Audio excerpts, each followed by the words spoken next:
The room sparkled like a page out of a luxury magazine. Soft jazz playing, crystal chandeliers overhead, servers weaving between guests with trays of champagne flutes and shrimp skewers. I stood near the marble fireplace, half listening to a cousin describe her latest Aspen trip, nodding politely, glass in hand. This was my fiancé's world, polished, pristine, painfully performative. A celebration thrown by his family, meant to announce our engagement in the grandest way possible. I wore a soft blue silk dress, elegant but simple, a deliberate choice. I didn't want to be mistaken for someone who tried too hard. That's how I'd always been, tasteful, quiet, the reliable one. My role in my family had never been the beautiful daughter or the successful one. I was the helper, the planner, the one who made sure birthdays had cakes and that no one forgot Mum's allergy to lilies. Across the room, my sister hovered near the dessert table, nervously adjusting her sleeves. Julie had always been awkward in these settings, shoulders slightly hunched, eyes darting like she was waiting for someone to point out she didn't belong. And so I watched her, as I always did, with the half-worry of an older sibling who'd spent most of her life shielding someone else's fragility. I didn't come here to shine. I came because I was expected to. That's the kind of woman I had been trained to be, pleasant, present, and perfectly invisible. The toast began. James's father raised a glass, saying something long-winded about legacy and love, then passed the spotlight to James. My fiancé cleared his throat, glass in hand, grinning like a politician. To partnerships that build empires, he said, to beauty and brains.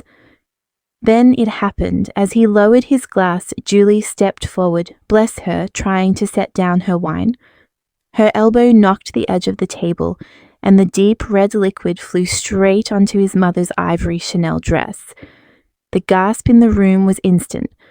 A silent ripple. Julie froze, mouth open, eyes wide.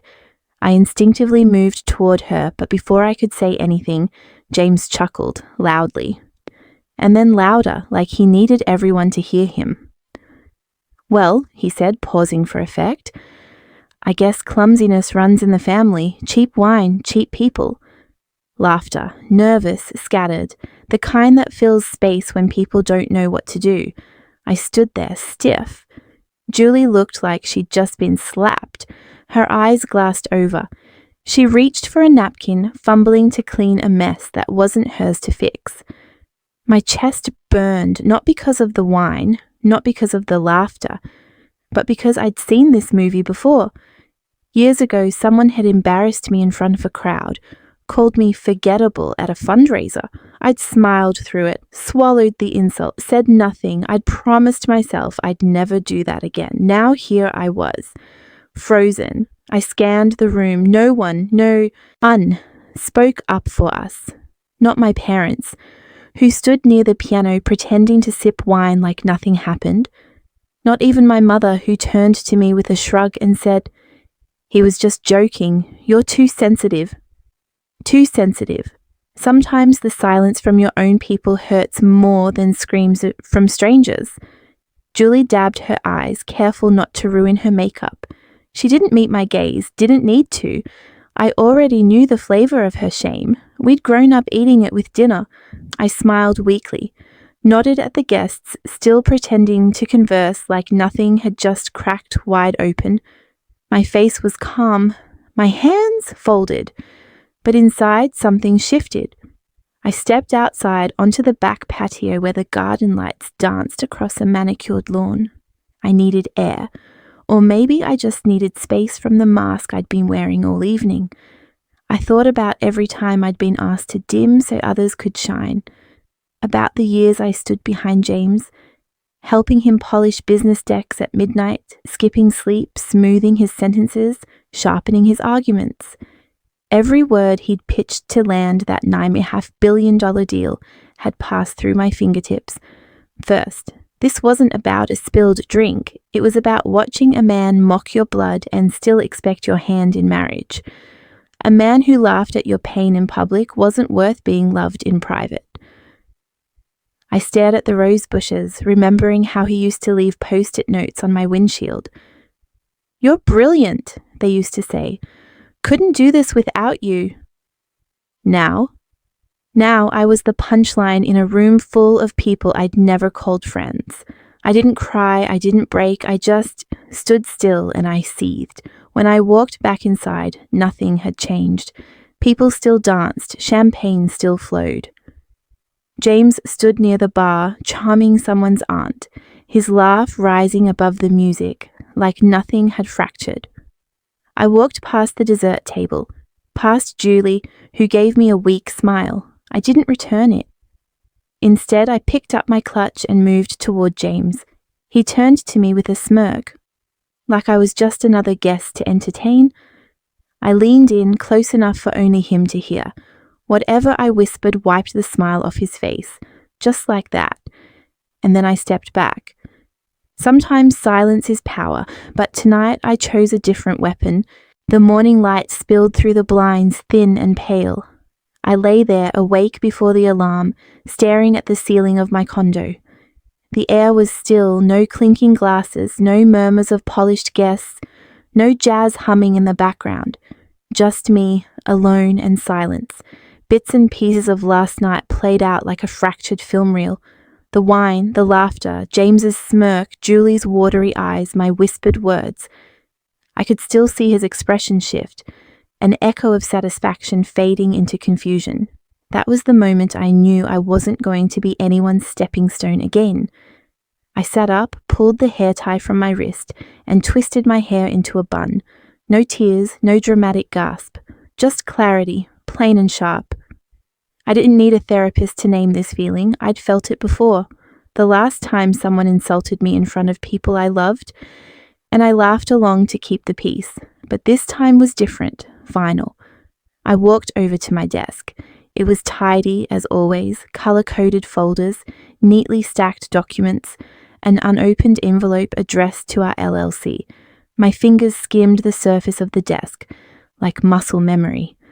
I'd helped James set this up, chose the name, filed the paperwork, coached him through investor meetings. You teach people how to treat you. And I had been an excellent teacher in tolerance, hadn't I? The gold dress from last night was draped over a chair, still smelled faintly of perfume and shame. I picked it up, folded it carefully, and placed it into the dry cleaning bag. My movements were precise, automatic. Then my phone buzzed, a message from Rachel, one of the junior analysts at the firm.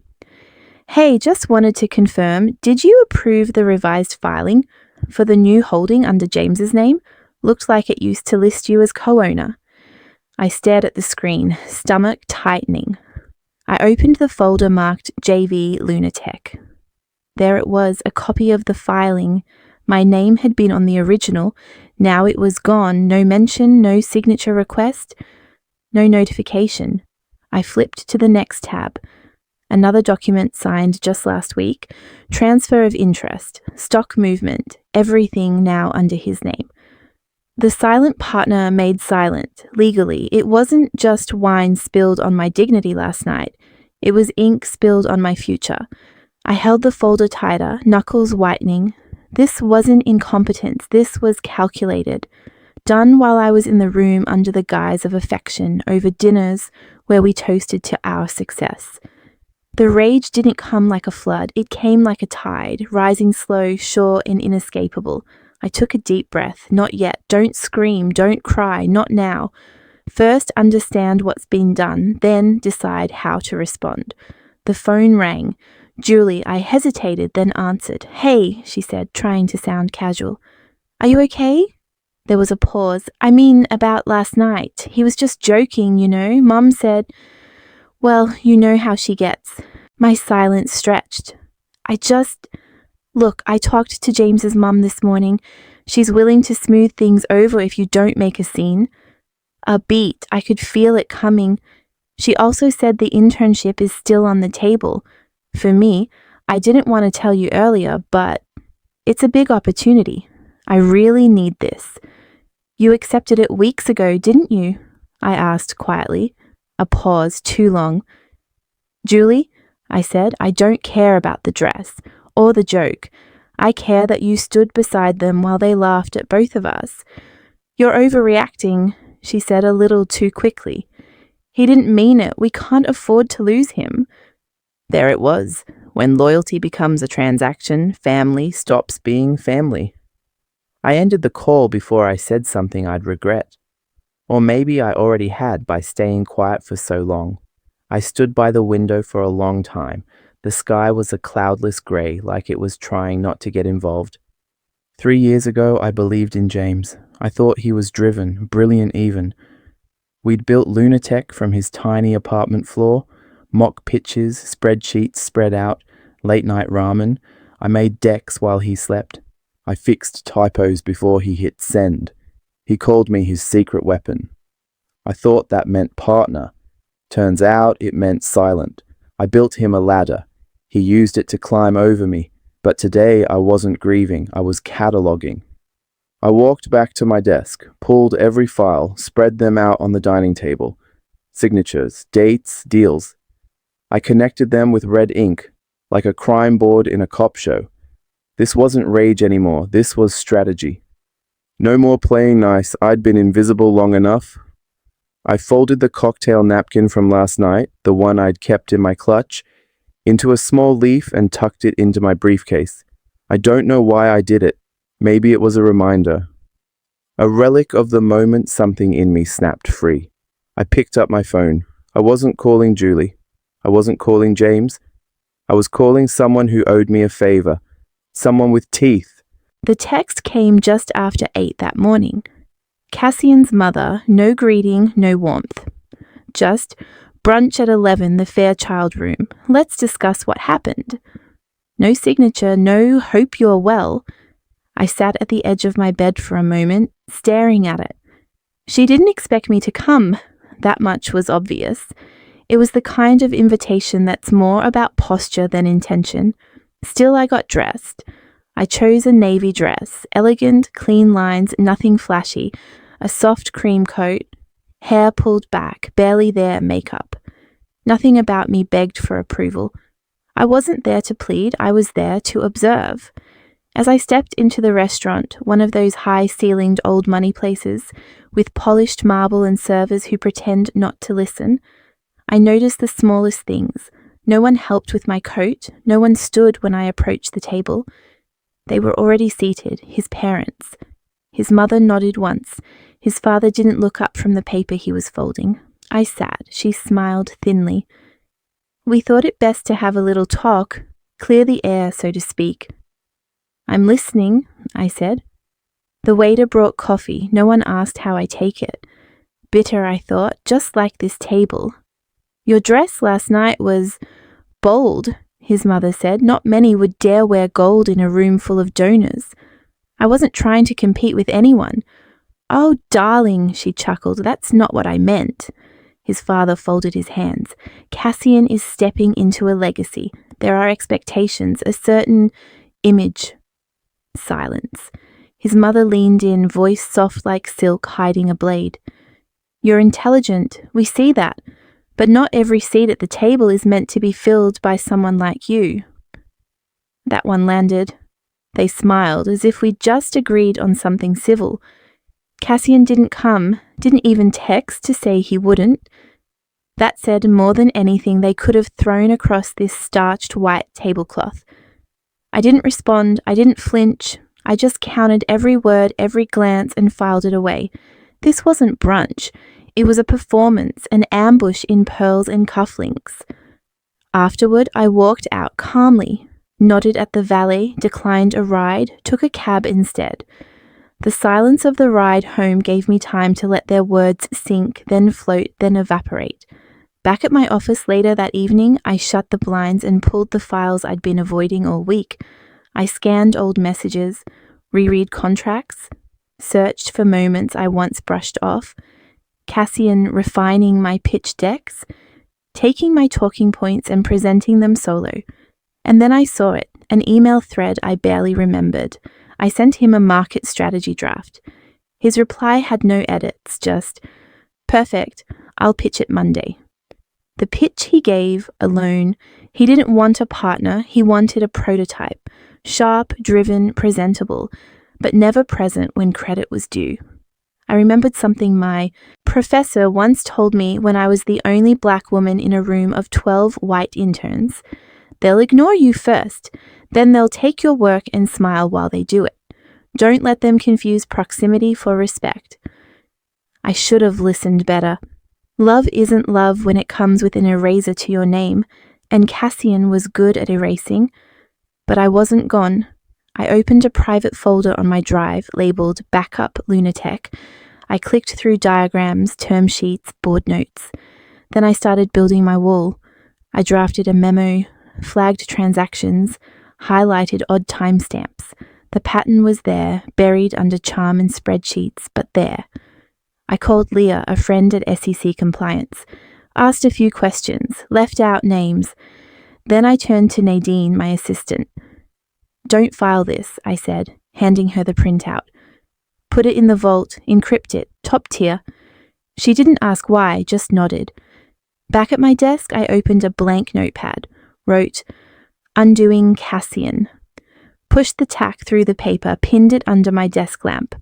There it was, simple, quiet, a seed planted. It was late when the text came. Julie again.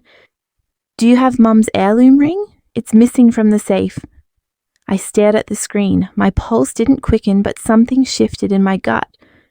No, I didn't have the ring. I hadn't even thought of it. Was it stolen, pawned, or was Julie lying? I stared out the window into the dark. The real cracks don't show until the weight becomes unbearable. I told myself not to assume the worst. But the worst was already assuming me. The sunlight filtered through the azaleas as I walked along the garden path, heading toward the luncheon that had been arranged in my name. It looked calm, white chairs, trimmed hedges, the kind of scene wedding planners put on brochures. But I knew better now. Calm hides fractures. His mother greeted me at the gate, serene smile. His sister hovered behind, shifting in a pale silk dress. Their eyes met for a second. One of those flashes a person sees before a lie lands. No coat offered, no handshake extended, everything rehearsed. Thank you for coming, she said. We just want to clear the air. I boarded the illusion, sat, faced them, kept my composure. I wasn't here for kindness, I was here for truth. Her sister leaned forward casually. You know, you never really fit in with our world, she said, voice slick. I pressed my lips together so they wouldn't tremble. The betrayal stung sharper than any insult he'd thrown in public. I had shielded her once, from rumors, from whispers. Now she was wielding that shield to stab me in front of everyone. My turn to speak came before I fully felt ready. They asked me to summarize our engagement story, to deliver a short speech. I walked to the lectern. The microphone sprang on, but it didn't carry my words. Instead, it played a voiceover I didn't write. The words echoed, lines I penned, expressions I drafted, now claimed by another mouth. My sister stood, smiling awkwardly as she clapped after the segment. Guests murmured, "Isn't that what she wrote last week?" My heart dropped. Everything I built, my drafts, my voice, stolen. Shock froze me before anger crawled through. I wanted to scream, but I didn't. I listened while she got credit for the lines I'd never let her read. Inside, I followed her. We slipped past guests, through French doors into a dim hallway. She leaned against the wall. "You sold it," I said. "You handed them my words so you'd be seen." She shrugged, face pale. "I was told to help. Mom insisted. She said I had to prove loyalty."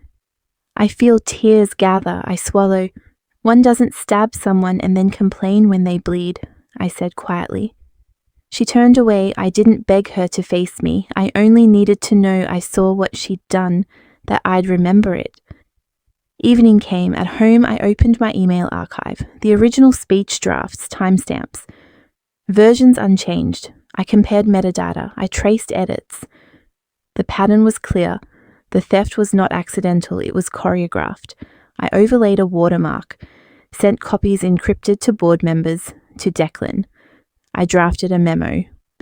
Unauthorized use of intellectual property, claim rights.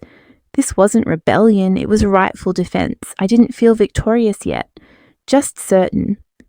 Then my phone bloomed with a photo.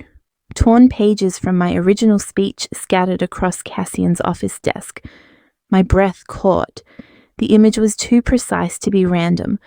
My lips parted in a whisper. You want a war? You'll never see me as the same victim again. I shut off my phone and slid it under a stack of unopened mail. Its screen glowed for a second before going dark. The silence inside my condo thicker than any noise outside.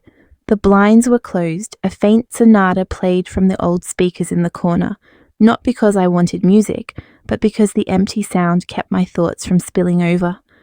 I sat cross-legged on the floor, back against the sofa, staring at the wall covered in post-its. Yellow squares mapped my life like a crime scene, dates, names, contracts, betrayals. My eyes stopped at a note that said, in my handwriting, "Teach people how to treat you." I had been an excellent teacher of tolerance. Now the lesson was over. I opened the draft of a public statement on my laptop, the one I'd been refining all week. My finger hovered over the touchpad, then clicked delete. The screen blinked blank. Instead, I pulled a legal pad from the drawer and wrote a letter to myself. Not to soothe, not to forgive, to remember who I was before they began rewriting me. Sometimes the loudest move is the quietest one. By late afternoon, an embossed envelope arrived from Cassian's family. A reconciliation dinner, they called it. I laughed once, short and dry, but I accepted. Showing up wasn't surrender, it was reconnaissance. I dressed simply, black dress, no jewelry Cassian had ever bought me. In the mirror, I fixed my hair back tight, no frills. My armor would be clarity. The drive to the estate felt longer than usual, every streetlight an interrogation of my resolve. The dining room smelled of lemon polish and expensive wine. Forced laughter clinked against the crystal glasses. His mother rose to greet me as if nothing had happened. My sister sat to Cassian's left, wearing a necklace he'd once promised me. Her smile was brittle, eyes darting to mine and then away. They served my favorite dish. I'd never liked it. A signal. They never knew me, only their idea of me. I lifted the fork and let the taste confirm what I already knew. Cassian stood for a toast. Love survives hardship. He began, voice steady, the kind of tone that wins over investors and judges. He spoke about me like I was a case study in fragility. She's been under enormous pressure, lashing out. We just want to support her. Guests murmured, heads nodded, the mask of concern sealed over his words like lacquer. I didn't interrupt. I let him paint. My hands folded under the table, nails biting my palms. My sister chimed in softly. She's been stressed for months. I just wish she'd talk to us. Her voice trembled like compassion, but her eyes glimmered with calculation. They weren't just eating dinner, they were building a narrative. Label me unstable now so no one believes me later. When they finally asked if I wanted to respond, I stood. "Thank you for the dinner," I said, tone even. "This may be the last time we sit together like this." I placed a sealed envelope on the table in front of Cassian. My smile wasn't surrender. It was the sound of a door closing.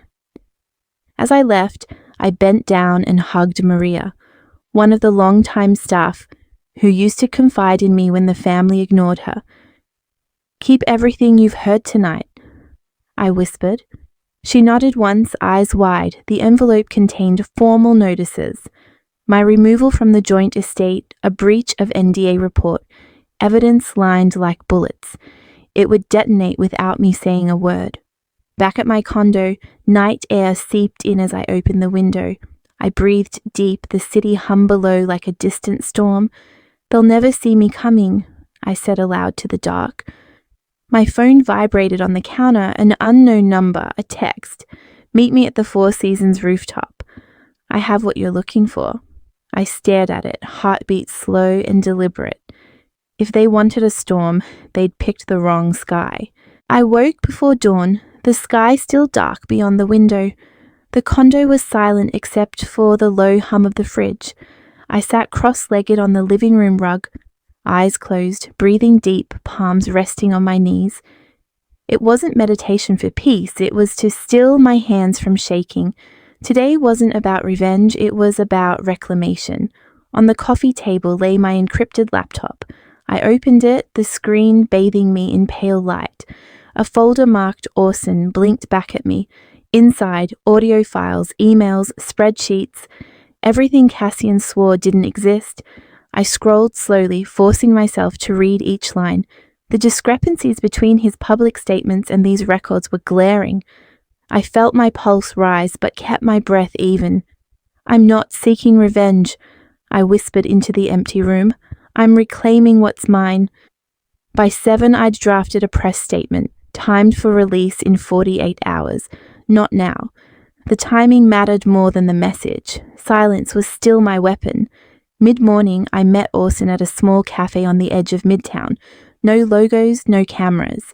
He sat hunched over a mug, eyes darting to the door. Once Cassian's loyal operations manager, now the man who'd decided to flip. "I can't live with it anymore," he murmured when I sat down. "He called you a transaction, said you'd outlived your usefulness." He slid a flash drive across the table. "These are emails, audio calls. He made me falsify minutes, bury invoices. I'm done." I didn't reach for the drive right away. I looked at him. "Why now?" "Because I saw what he did at the dinner.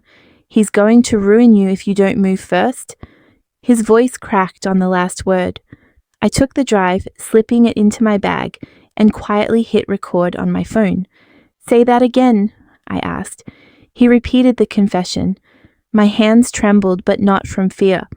Finally, the truth was stepping into daylight. "Thank you," I said softly. "You'll be protected." By afternoon, I was in a cramped editing room at a media studio. 2 screens lit the space, one showing my original speech, the other the doctored version that had been broadcast. Side by side, the differences were undeniable. Sentences cut, tone twisted, context stripped. The producer frowned. This wasn't us. We were told to deliver the final cut sent from Cassian's PR team. I pressed play on the real version. My own words filled the room, strong and unbroken. "This version is my story," I said, turning to the producer. The other was theirs. A couple of journalists, invited under embargo, leaned closer. Phones lifted discreetly. The narrative had shifted in a single breath. Evening fell by the time I walked into Cassian's boardroom. Glass walls, long mahogany table, city skyline flickering behind them. Cassian sat at the head, expression smooth but eyes flickering as the screen on the wall came alive with Orson's audio. His own voice echoed, "She's just a transaction." Board members shifted in their chairs. "You can't talk around a video," I said quietly, clicking to the next slide. "You can't delete what's recorded." Cassian opened his mouth, then closed it. One director asked, "Is this authentic?" Another muttered, "We could be liable." I laid a thick folder on the table, a motion to freeze the joint venture. My signature on the last page, time-stamped and sealed. I didn't raise my voice. I didn't need to. The evidence did it for me. As the meeting broke, I gathered my bag. In the corridor, Cassian's mother waited, arms folded. She stepped closer until her perfume cut through the air. "You think this is the end?" she hissed, her voice low enough for only me. "You have no idea what I'm capable of." I met her eyes, unflinching. Inside, my pulse was steady. "I'm not afraid of you," I thought, but didn't say. Out loud, I simply nodded once and walked past her. Retaliation wasn't going to be a loud scream. It would be the final whisper they'd regret. I walked into the glass-walled lobby of Cassian's headquarters, with steady shoulders and a folder under my arm. Board members glanced up, checking phones, clearing throats. Some faces said curious. Others said concerned. I didn't flinch. My tireless suit, my quiet confidence. This was the moment they realized I wasn't coming in to plead. I requested the floor, voice even. "Financial restructuring," I said. I heard the questions echoing in the room before I spoke. "Why is she here? What's she up to?" I clicked the remote. The screen lit up with Orson's voice and my original speech notes side by side. Eyes darted. Cassian clenched his jaw. They had ready rebuttals, rehearsed narratives, but not this. From the folder, I drew a crisp check made out to Cassian. I announced, "This is the last check you'll ever cash in my name." The gasp was quiet but sharp. His face drained. I held the room. "I funded the foundation, paid for patents, yet you act surprised I expected my name." I slid contract termination documents forward, signed, time-stamped. "We're done with shadows." Council and board members exchanged glances. The tone shifted, then the doors opened. Lyric, Cassian's former event waiter, stepped in escorted by security, a single microphone placed before him. I overheard Mrs. Voss instruct my sister to rewrite her speech with Cassian's PR team, he said, quietly, clearly. The silence that followed was louder than applause. Boardroom whispers spread. Cassian's denial trembled, but we had the audio. We had the witness. I smiled inwardly. Truth delivered just right, not as victim but as authority. Their script was unraveling. Later, on the rooftop, dusk painted the skyline in muted gold. Cassian cornered me, lips tight, eyes smoldering. "You set me up," he hissed. I drew my phone, showing evidence slides, contract timestamps, leaked memos, recorded testimony. "Don't threaten me," I said. "I filed counterclaims before noon. You might have built walls around your empire, but I built exits." He stepped closer. "You think this wins you something?" He spat. I didn't flinch. "I lost nothing. I opened their eyes." I turned toward the elevator. My phone buzzed. A news alert. Board freezes Cassian's deal. Investigation begins. I saw it then, not victory, but reckoning. Their empire under scrutiny. They won't know what hit them. By the time I reached the courthouse steps that morning, the air itself felt electric. Reporters lined the railings, camera shutters clicking like nervous teeth. I walked straight through them, folder under my arm, heels steady against the marble. Inside, the hearing room buzzed. Cassian's lawyers stacked their binders like barricades. Mine sat quietly at the edge, waiting. I took my seat, breath even. This was not the stage they built for me. It was the one I built for truth. "You built walls with my name on them," I told the panel, voice low but carrying. "Today I start tearing them down." Screens lit up with financial records, insider confessions, metadata. The trail they never thought I'd follow. Cassian's team raised their own proof, documents fabricated in desperation. I kept my hands folded. In that moment I felt no panic, only clarity. They were finally playing on my field. I turned the hearing toward the IPO trap. My slides exposed the hidden clauses Cassian had buried in the offering, language so quiet most readers would skim past it. It stripped me of every share if a dispute arose, essentially punishing me for standing up. The auditors leaned in, murmuring. A state investigator raised his brows at me and then at Cassian. "This clause," he asked, "when did you insert it?" Cassian tried to answer, but the microphone caught his hesitation. His counsel fumbled. I let the silence fill the room. "You called me a partner," I said, "but you built an escape hatch to erase me." My words weren't loud, they were precise. Each one landed like a gavel. His credibility cracked in front of the cameras. Triumph tasted like metal in my mouth. Not sweet, but strong. Victory, I'd learned, comes heavy. At midday, I opened the envelope I'd planted weeks before. The panel clerk slid it across the table. I broke the seal myself. Out fell Cassian's original agreement drafts, design patents with my initials. Email chains where he wrote, "She'll never see it coming." Gasps rippled through the room. Reporters scribbled. "If you erase me," I read aloud, "you lose your foundation." No one moved. Even Cassian's mother, seated behind him, went still. The envelope was no longer paper. It was a mirror showing who they were. For months they'd called me unstable, controlling, vindictive. Now the proof sat between us, black and white. By evening, I had left the cameras behind and driven out to my family estate, the one my father left me before the gossip, before Cassian. The drawing room smelled of polished wood and stale perfume. Veda sat on the edge of a velvet chair, twisting her bracelet. Cassian's parents stood by the window, their faces grey. I didn't raise my voice. "You treated me like a shadow," I said, "Oi, but now I'm the one whose light reveals you." Cassian opened his mouth. I held up the termination papers and the stock freeze orders. The colour drained from him. My sister tried to deflect. "You're blowing this out of proportion." But my mother stayed silent, eyes down. For once, silence worked for me. The sun dipped low over the estate's lawn when I stepped onto the veranda. The city skyline glowed in the distance, the same skyline we once dreamed of conquering together.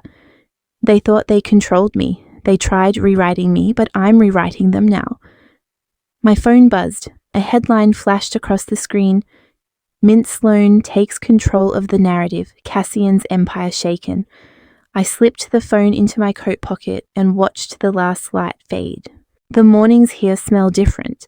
Salt and pine drift through the cracked window of my cottage, mixing with the warmth of black coffee I grind myself. The Pacific outside rolls like a slow heartbeat, steady, patient. Weeks ago, my days began with alerts, deadlines, and conference calls before the sun even rose. Now the loudest sound is the page of my journal turning. I sit at the small wooden table by the window, barefoot, writing down not plans but thoughts, how I want my life to feel, rather than what I need to fight. My mother's voice echoes. Peace doesn't come from silence, it comes from choosing where your voice belongs. I look at the fog moving over the water and realize the courtroom noise hasn't followed me here. This quiet isn't an escape. It's a decision. In the bottom drawer of my desk lies a letter I wrote to Cassian months back and never sent. The paper has yellowed slightly at the edges. I unfold it and read aloud the words I once couldn't say. I loved you, I built with you, and you mistook my patience for permission. My voice is steady now, no tremor, no tears. I feed the letter into the small iron stove. The flames take it gently, curling the ink. Letting go doesn't mean it didn't matter, I say quietly to the room. It means I matter more now. The smell of paper burning mingles with coffee. The act isn't about erasing him, it's about releasing the version of myself who waited for an apology that would never come. By afternoon, I'm seated across from 3 young women in a sunlit co-working space downtown Carmel. They're building a non-profit to teach economic literacy to girls who've aged out of foster care. I'm not just giving them money, I'm sketching a business plan with them, showing them where to avoid the traps I fell into. One girl, maybe 22, keeps her eyes down as she takes notes. She reminds me of myself before law school, before Cassian. Don't mistake silence for consent, I tell her, but don't waste your voice on people who don't want to hear it. She nods and I feel the strange pulse of something like hope. Later, I'll start a speaking tour, what wealth taught me about worth. For now, this table, these women are my first audience. A week later, I drive back to the Sloan estate, the one I'd fought to protect but no longer need to own. The gardens are overgrown, roses sagging under their own weight.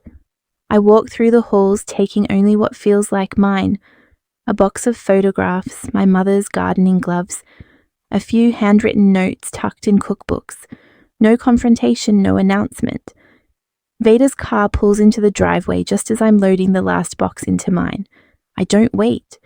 Forgiveness doesn't always come with an apology. Sometimes it's a quiet door you choose to close. I turn the ignition and drive off, the estate shrinking in the rearview mirror. That evening I'm back on the beach, this time at sunset. The sand is cool under my feet. I walk along the tide line, wind pulling at my hair. There's no crowd, no board, no Cassian, just the sound of waves. They tried to silence me with power. I answered with purpose. My phone buzzes. A young reporter's voice asks if I'd speak at an Ivy League graduation. I look out at the horizon, phone still at my ear, and whisper, yes, let's begin again.